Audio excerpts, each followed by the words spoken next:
കൂടി തരും. കൊണ്ടുവരണോ? ഗൗരിയടത്തിന് മുടിയിൽ എത്ര പൂവിച്ചാലും തികയില്ല, അത്രയ്ക്ക് മുടിയുണ്ട്. നീ അതും ഇതും പറഞ്ഞ് കണ്ണു പെടണ്ട അവക്ക്. എല്ലാവരും വിളിച്ചിരുത്ത്. ഇത് റെഡിയായില്ലേ? ചെക്കനും കൂട്ടരും എത്തി. അതാ റെഡി. നീ പോയിട്ട് ഞങ്ങൾ കൊണ്ടുവന്നോളാം. വെള്ളത്തും താലം എടുക്കാനുള്ള കുട്ടികൾ അവിടെ ഉണ്ട്. താലം വിളിക്കോടെ. ഞാൻ തന്നെ വേണമെന്ന് ഓർത്ത നടക്ക അങ്ങോട്ട്.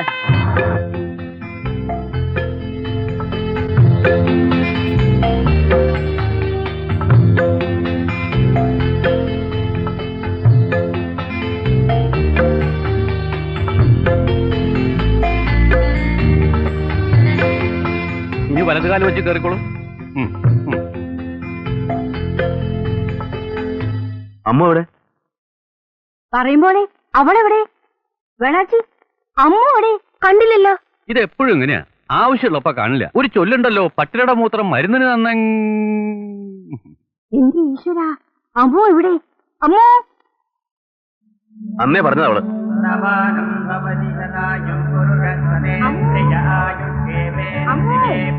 അമ്മോ, അമ്മൂട്ടിയെ.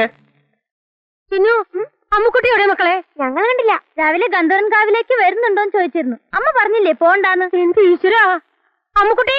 അമ്മോ അമ്മോ അമ്മോ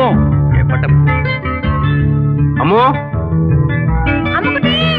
അമ്മുക്കുട്ടി.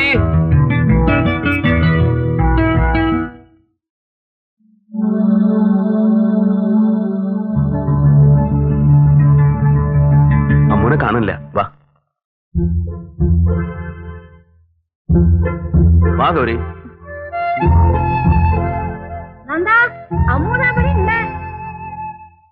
കേറി വാ അമ്മു. വേണ്ട, എന്നോടൊന്നും മിണ്ടണ്ട. എനിക്ക് ആരും കാണാൻ വേണ്ട.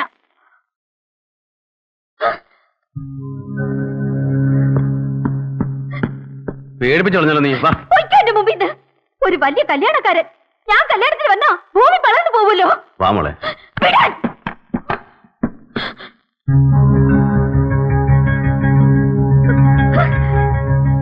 അമ്മ നിക്ക്, പറയുന്ന കേക്ക്. പറഞ്ഞത് എത്ര കെഞ്ചി പറഞ്ഞതാ എന്നെ കൂടെ കൊണ്ടുപോകണമെന്ന്. എന്നിട്ട് രാവിലെ പോകുമ്പോ യാത്ര പോലും പറയുന്നത് ഒറ്റ പോക്ക്. അത് ഞാൻ മോളെ. വേണ്ട, മിണ്ടി പോകരുത്. എന്താ എന്നോട് പറഞ്ഞിരുന്നത്? ഒരേ ഒരു അനുജത്തിയല്ലേ, നീ ഇല്ലാതെ മറ്റതാണ് മറുത്തതാണ്. എന്നിട്ട് സ്വന്തം കാര്യം ഇങ്ങനെ ചെറിയ കുട്ടികളെ പോലെ വാശി പിടിച്ചാലോ അമ്മു? വല്യമ്മ മിണ്ടണ്ട ഒന്നും. പച്ചനോടൊക്കെ ഞാൻ കണ്ടില്ലേ കൊണ്ടുവന്നിരിക്കുന്നത് മരം മോന്തയായിട്ടൊരു സാധനത്തിന്. എന്താ അത്? ഗൗരി, നന്ദന്റെ കൂടെ മുകളിലേക്ക് വെക്കോളൂ. അമ്മു ഇങ്ങോട്ട് വരൂ, ഒരു കാര്യം വരാം. വാ മോളെ.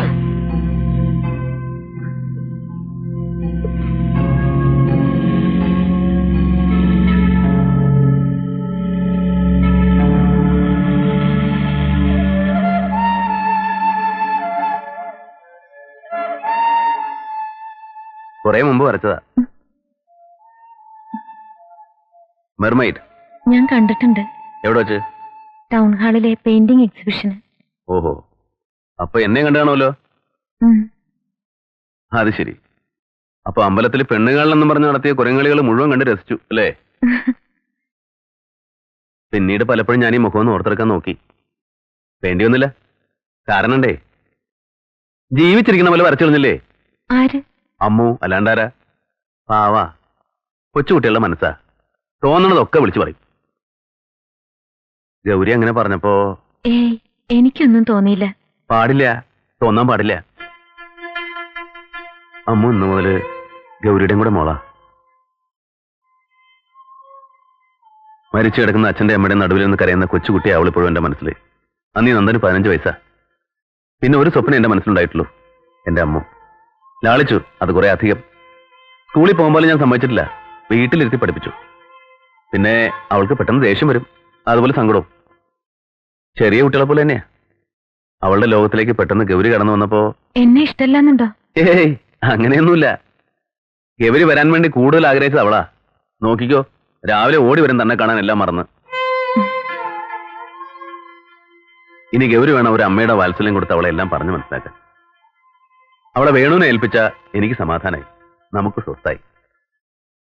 കല്യാണം കഴിഞ്ഞ് ഉത്തരവാദിത്തമൊക്കെ ആവുമ്പോ അവള് ശരിയായിക്കൊള്ളുന്നേ. നന്ദേട്ടന്റെ അവസ്ഥ തന്നെ എനിക്കും വേണുവിന്റെ കാര്യത്തില്. അതെനിക്കറിയാം. ജന്മം കൊടുക്കാതെ അച്ഛനും അമ്മയും അവരാ നമ്മള്.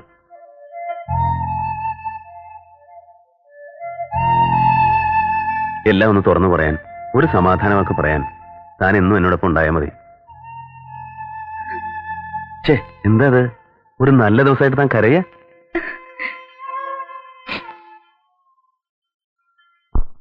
എന്തൊക്കെയാ കുട്ടി നീ കാട്ടിക്കൂട്ടിയത്? എന്നെ കല്യാണത്തിന് കൊണ്ടുവന്നിട്ടല്ലേ ഇങ്ങനെയൊക്കെ ഉണ്ടാവുമെന്ന് ഞാൻ നേരത്തെ പറഞ്ഞല്ലേ. കല്യാണം നിശ്ചയിച്ച പെൺകുട്ടികൾ ചെക്കന്റെ വീട്ടിലേക്ക് പോകാൻ പാടില്ല. അതാ അതിന്റെ ഒരു ചടങ്ങ്. അതെന്താ അമ്മുക്കുട്ടി മനസ്സിലാക്കാത്തത്? പിന്നെ ഒരു ചടങ്ങ്. ആരാ ഈ ചടങ്ങൊക്കെ ഉണ്ടാക്കണത്? ഗുരുകാരണവന്മാരായിട്ടുണ്ടാക്കിയ ചടങ്ങുകളാ. തെറ്റിച്ചാൽ ഈശ്വരകോപം ഉറപ്പാ. ഈ ഈശ്വരന്മാരും ഗുരുകാരണവന്മാരും കാരണം ഒരു കല്യാണത്തിന് കൂടി പോകാൻ വയ്യാണ്ടായല്ലോ എന്റെ ഈശ്വര. ഇനിയിപ്പോ എന്താ ചെയ്യാ? ഇനിയിപ്പോ എന്ത് ചെയ്യാനാ? ആ കുട്ടി ഇപ്പൊ എന്താ വിചാരിച്ചിട്ടുണ്ടാവോ ആവോ? എന്നോട് ദേഷ്യം ഉണ്ടാവും അവർക്ക്. സങ്കടം വന്നിട്ടുണ്ടാവും എന്തായാലും. ഞാൻ പോയി ഗൗരിയോട് സംസാരിക്കാം അല്ലേ? ഗൗരിയാ? എഴുത്തിയമ്മാന്ന് വിളിക്കണം. ശരി, എടുത്തേമെങ്കിൽ എടുത്തമ്മ.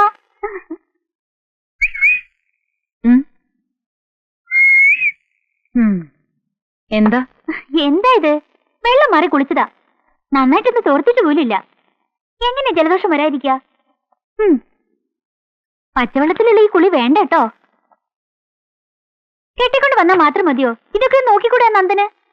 ഗൗരി അല്ലല്ല, ഏടത്തിയമ്മ. എന്നോട് ദേഷ്യ? ഞാൻ ഇന്നലെ വിളിച്ചില്ലേ മരമോന്തെന്ന്? അത് വെറുതെ കേട്ടോ. എന്റെ ഗൗരി സുന്ദരിയാ. നന്ദൻ ഭാഗ്യവാനാ.